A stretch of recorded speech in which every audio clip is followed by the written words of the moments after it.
coming right now. And maybe you will hear some sound in the background because apparently those beautiful little leaves of grass have to be cut. Very important.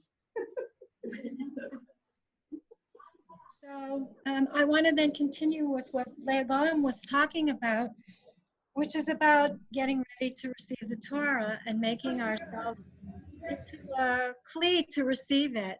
So it says in the Torah that the Chodesh Hashlishi, L'tzeit b'nei Yisrael, me'eretz Mitzrayim, b'yom hazeh, ba'u midbar Sinai.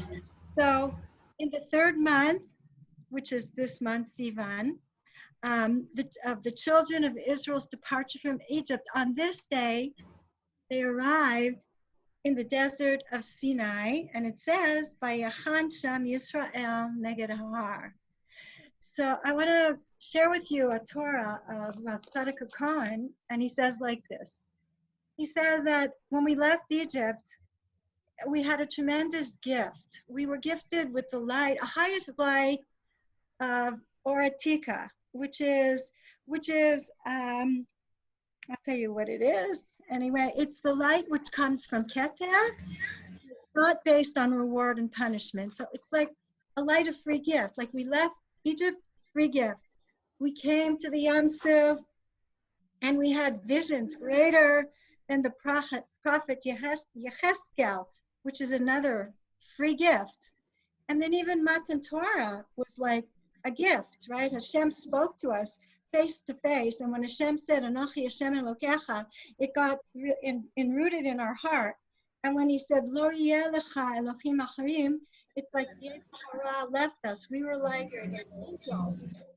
So here we are on this day, we come, Neged Ahar, and the Pri Tzaddik says that when Moshe was at the burning bush, Hashem said to him, I will be with you, and this will be a sign for you that is I who sent you. When you take the people out of Egypt, you will worship God on this mountain. And now when we come to this mountain, this is how we worship God. This is our avoda. This is our preparation. So Hashem also wants something from us, like awakening from us, besides all the free gifts that he gives us. And so the Pri Tzaddik says that what is it that Hashem is wanting from us now? And what it is that Hashem wants us to want. He wants us to yearn. He wants us to long to receive the Torah. And it says I'm muted by the host. I'm not sure. Anyway, can you guys hear me? Yes. Yes, I can hear it. Yes, sorry, I didn't know you were the owner. So anyway, this is our preparation. Our preparation is our wanting and our desiring and our longing to receive the Torah. Like every year we receive a new Torah. Every year it's like it's new. So these are days of wanting and longing. I just want to read you something beautiful from this book, Jewish Spiritual Practices by Yitzchak Buxbaum. And he says in the name of Rabbi Kalman of Krakow, while a person is living in this world, we have to eat, we have to drink, and there's many other needs that we need to do. But the way of Torah is that all the direction of your soul and all you're doing should be just for God alone in order to view the beauty of God. And your soul should thirst to taste the sweetness and the closeness and the delight of his godliness. All the days of your life, you should see yourself in longing. When will I come and see the light of the living King? And then he also, like David HaMelech says in Tehillim, my soul thirsts for God, for the living God. When will I come and see his face? It's like on Har Sinai, we saw, not that we saw, Hashem spoke to us face to face, not that we saw his face. But so these are really days of like really, really, really, really intense longing. When will I be worthy that the light of the Shekhinah dwell within me? So these are days of dwelling and longing. And Rashi says that on this day, when we come to Har Sinai, it says, Hayom Hazeh. He says that the words of Torah should be like new to us, like every day. And Rav Tzadok says, what should be new now is our desire and our longing and our wanting. Okay, now the other thing that Rav Tzadok says is that, you know, we were in Har Sinai, in Midbar Sinai, and the Midbar is a place of hefker, of emptiness. And so in order to receive the Torah, we have to make ourselves empty, make ourselves into an empty kli and an empty vessel in order to receive the Torah. And one of the ways that we make ourselves in a kli is by also this place of wanting. But what are we wanting? We're wanting to make Hashem's will my will. Like, I want to just like empty myself and make Hashem's will into my will. And Sorry Yehudi gave this amazing shir last week about Hashmal, where Mal is our like asking, like Hashem, like if it should be your will, and if I could please be a transparent vessel for your will, then please Hashem, shut up my phone. Then please Hashem, like if it's your will and I really want to do this and this be your will, and we ask Hashem for what we really, really want. Like it's a time to get in touch with what we really, really want and need. That's our mal. And the chash, well, it's really chash and mal, which is like surrendering to the will of Hashem, of just being quiet. Is this Hashem what you really, really want me to do? And so this is really a very auspicious time to really pray that we do Hashem's will and Hashem show us like what it is that it's His will. Okay, when Leah asked me what I wanted to talk about, I just want to say one more thing. I was back and forth with Leah so much whether I was coming or I wasn't coming. I'm coming, I'm not coming. And I decided I was going to stay at home because today is our anniversary. It is our 41st anniversary, 41 years. And I remember once Abraham Sand said to me, he said that when one couple is doing really well, that it really is like a segula. It's a segula for other couples to do well. So so it's been a challenge. 41, we're in our 42nd year of journeying. We've just begun it today. We're beginning it today. And that's why I stayed home, really to honor our anniversary. We're going to spend the next of the day with each other. So I just want to bless you all that wherever you are in your journey, that it should only get better, and that you should really come to learn to really hear each other and listen to each other, be there for each other. And it's not always easy, but my blessing to you is hang in there. Hang in there. And Bezrat Hashem, it should get better like it has for us. So when Leah asked me what I wanted to talk about, I said, remembering Sinai.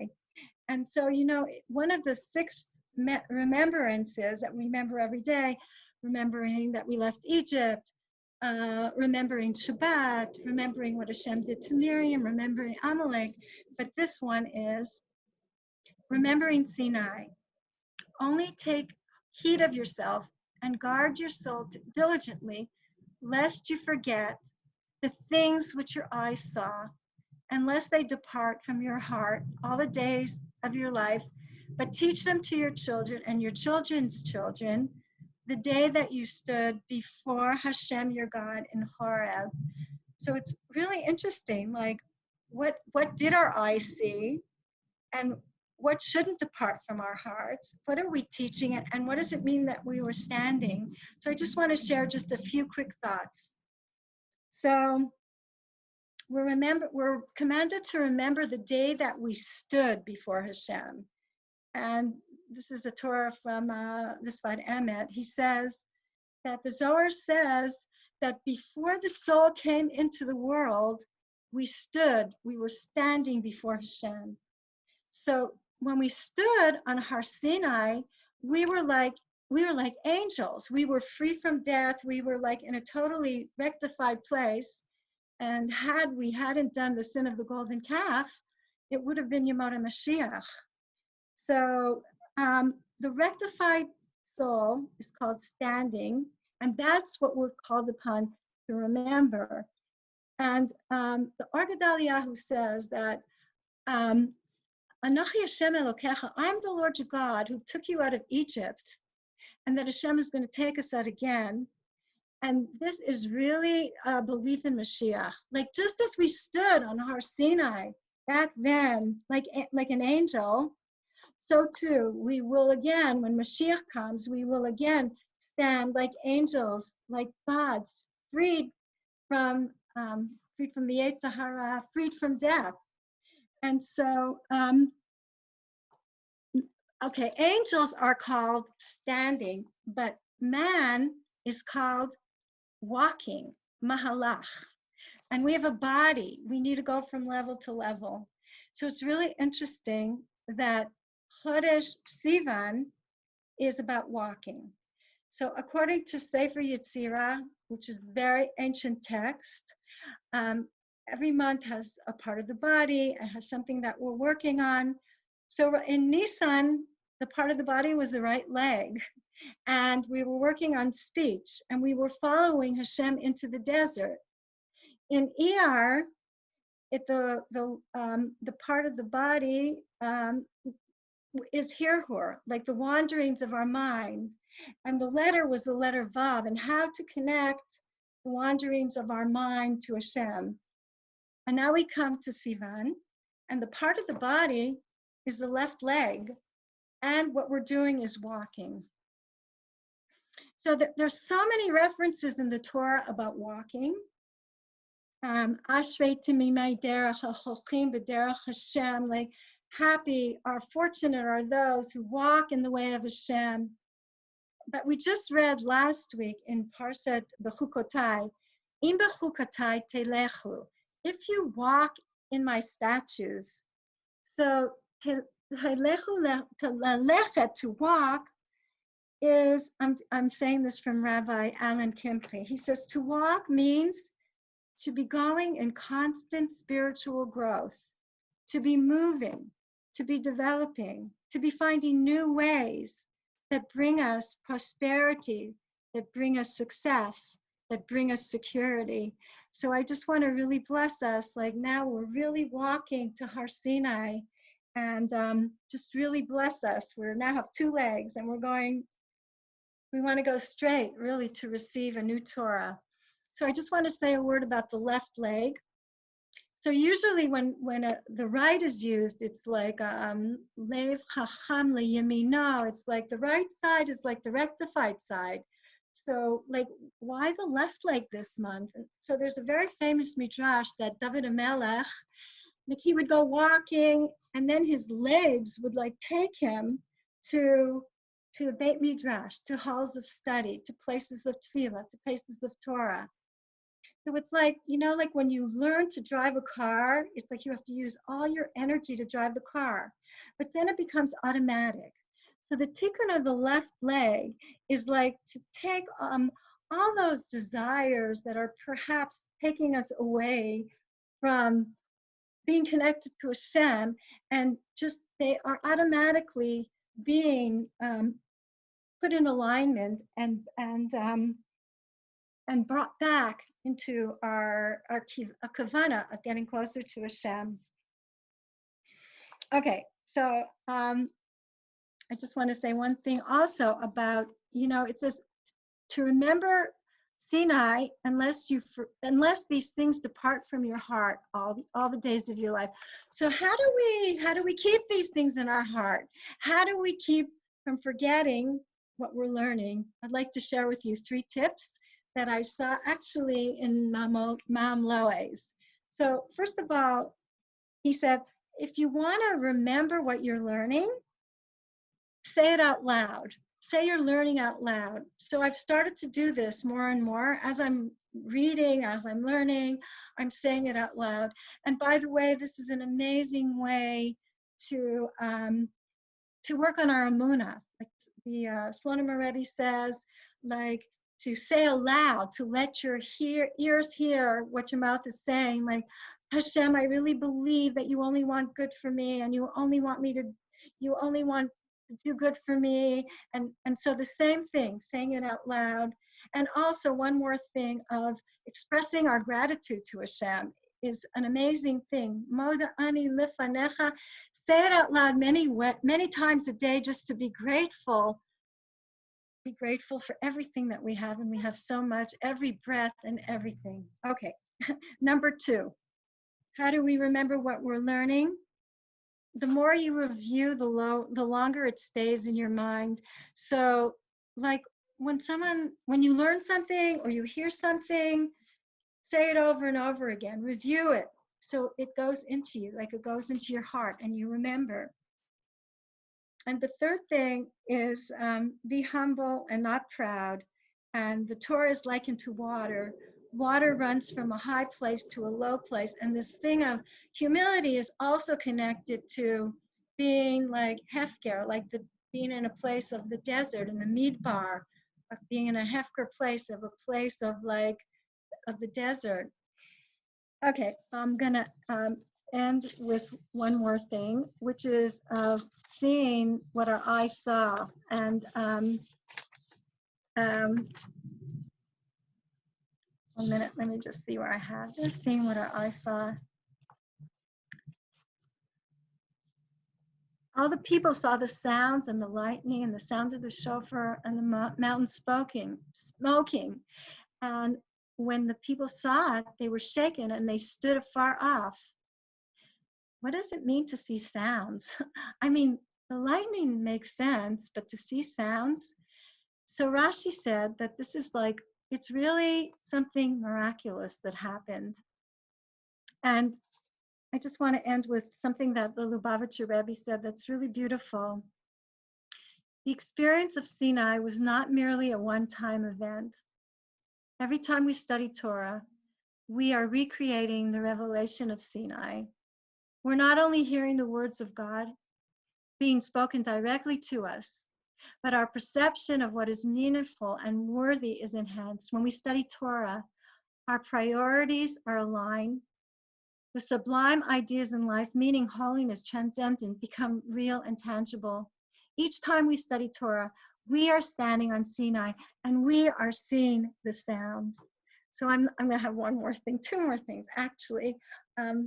I heard a long time ago of somebody who would take their child every day on their lap and shake, and tell them like what we were seeing, what we were hearing on Sinai, because this is something that we're supposed to teach to our children, what we saw and what we experienced. Now I'm really going to end, but I'm going to end with this. I'm sorry to be a bit repetitious, but as many of you know, like 3.5 years ago, we had a fire here in Moshav Beit Meir, and my husband's studio and everything in it burned.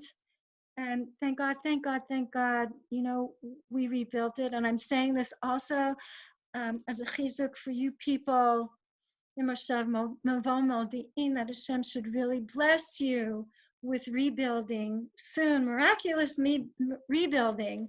And so for many years, I was working on a book, and I had different versions and edits. And then when everything burnt, I finally got it together and got this book together, The Art of Revelation, which had all the parshas that had burnt in the fire.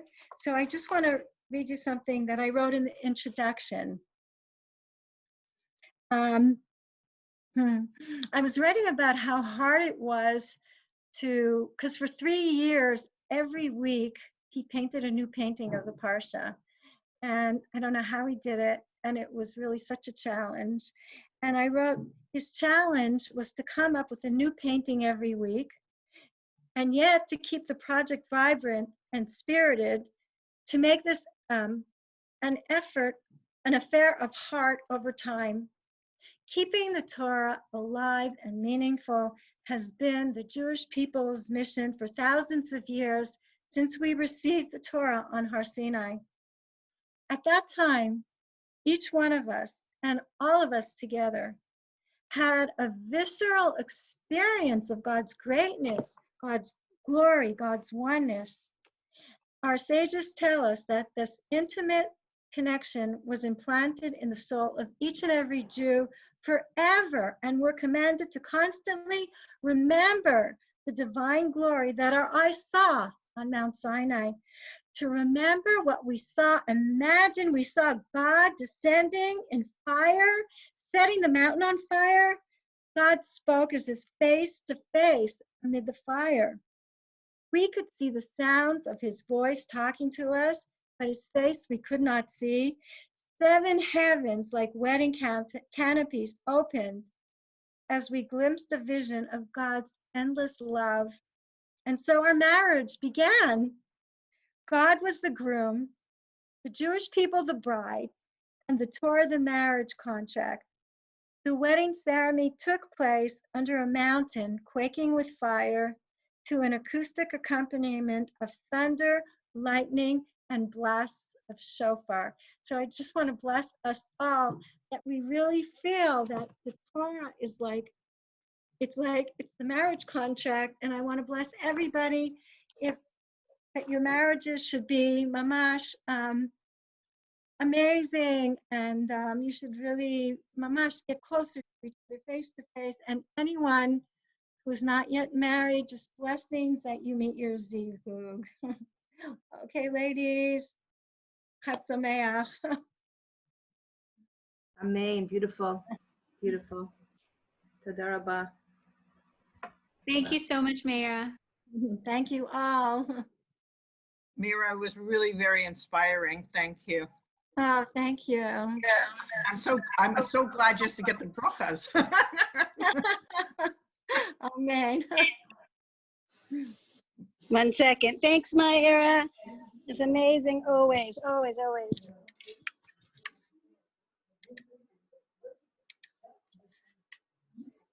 Thank you, Meira. Mhm. Thank you. Super, super, super.